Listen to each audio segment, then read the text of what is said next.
کہہ دو کہ اللہ جسے چاہتا ہے گمراہ کرتا ہے اور جو اس کی طرف رجوع ہوتا ہے اس کو اپنی طرف کا رستہ دکھاتا ہے، یعنی ان کو جو ایمان لاتے اور جن کے دل اللہ کی یاد سے آرام پاتے ہیں ان کو۔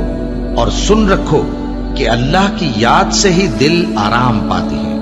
جو لوگ ایمان لائے اور عمل نیک کیے ان کے لیے خوشحالی اور عمدہ ٹھکانہ ہے۔ اور اگر شیطان کی طرف سے تمہارے دل میں کسی طرح کا وسوسہ پیدا ہو تو اللہ سے پناہ مانگو، بے شک وہ سننے والا ہے، سب کچھ جاننے والا ہے۔ جو لوگ پرہیزگار ہیں جب ان کو شیطان کی طرف سے کوئی وسوسہ پیدا ہوتا ہے تو چونک پڑتے ہیں اور دل کی آنکھیں کھول کر دیکھنے لگتے ہیں، اور جب قرآن پڑھا جائے تو توجہ سے سنا کرو اور خاموش رہا کرو تاکہ تم پر رحم کیا جائے، اور اپنے پروردگار کو دل ہی دل میں عاجزی اور خوف سے اور پست آواز سے صبح و شام یاد کرتے رہو، اور دیکھنا غافل نہ ہونا۔ پھر جب تم یہ نماز تمام کر چکو تو کھڑے اور بیٹھے اور لیٹے ہر حالت میں اللہ کو یاد کرو۔ پھر جب تم مطمئن ہو جاؤ تو پورے آداب کے ساتھ نماز پڑھو۔ بے شک نماز کا مومنوں پر اوقات مقررہ میں ادا کرنا فرض ہے۔ مسلمانوں، نجات نہ تو تمہاری آرزوؤں پر ہے اور نہ اہل کتاب کی آرزوؤں پر۔ جو شخص برائی کرے گا اسے اسی طرح کا بدلہ دیا جائے گا، اور وہ اللہ کے سوا نہ کسی کو حمایتی پائے گا اور نہ مددگار۔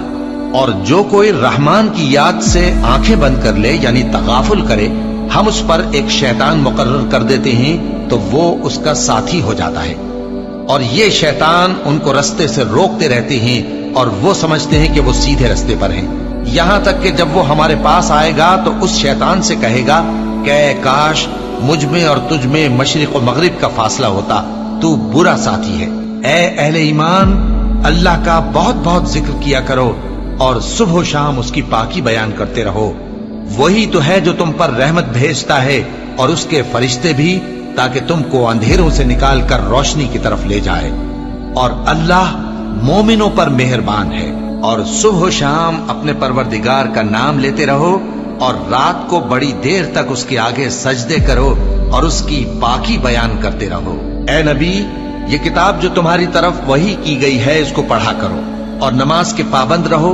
کچھ شک نہیں کہ نماز بے حیائی اور بری باتوں سے روکتی ہے، اور اللہ کا ذکر سب سے بڑا ہے، اور جو کچھ تم کرتے ہو اللہ اسے جانتا ہے۔ مومنو، جو پاکیزہ چیزیں اللہ نے تمہارے لیے حلال کی ہیں ان کو حرام نہ کرو، اور حد سے نہ بڑھو کہ اللہ حد سے بڑھنے والوں کو دوست نہیں رکھتا، اور جو حلال و طیب روزی اللہ نے تم کو دی ہے اسے کھاؤ، اور اللہ سے جس پر ایمان رکھتے ہو ڈرتے رہو۔ ایمان والو، شراب اور جوا اور بت اور پانسے یہ سب ناپاک کام اعمال شیطان سے ہیں، سو ان سے بچتے رہنا تاکہ تم کامیاب ہو جاؤ۔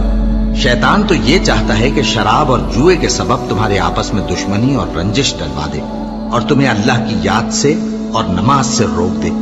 تو کیا تم لوگ ان کاموں سے باز آؤ گے؟ جو شخص نیک اعمال کرے گا، مرد ہو یا عورت، اور وہ مومن بھی ہوگا، تو ہم اس کو دنیا میں پاک زندگی بسر کروائیں گے اور آخرت میں ان کے اعمال کا نہایت اچھا صلہ دیں گے۔ سو جب تم قرآن پڑھنے لگو تو شیطان مردود سے اللہ کی پناہ مانگ لیا کرو۔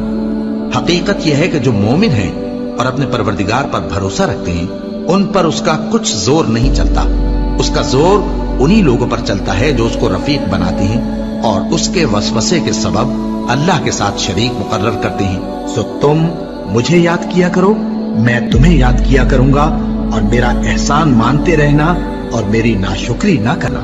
اے ایمان والو، صبر اور نماز سے مدد لیا کرو، بے شک اللہ صبر کرنے والوں کے ساتھ ہے۔ اے اطمینان والی جان، اپنے پروردگار کی طرف لوٹ چل، تو اس سے راضی وہ تجھ سے راضی، سو تو میرے خاص بندوں میں شامل ہو جا اور میری بہشت میں داخل ہو جا۔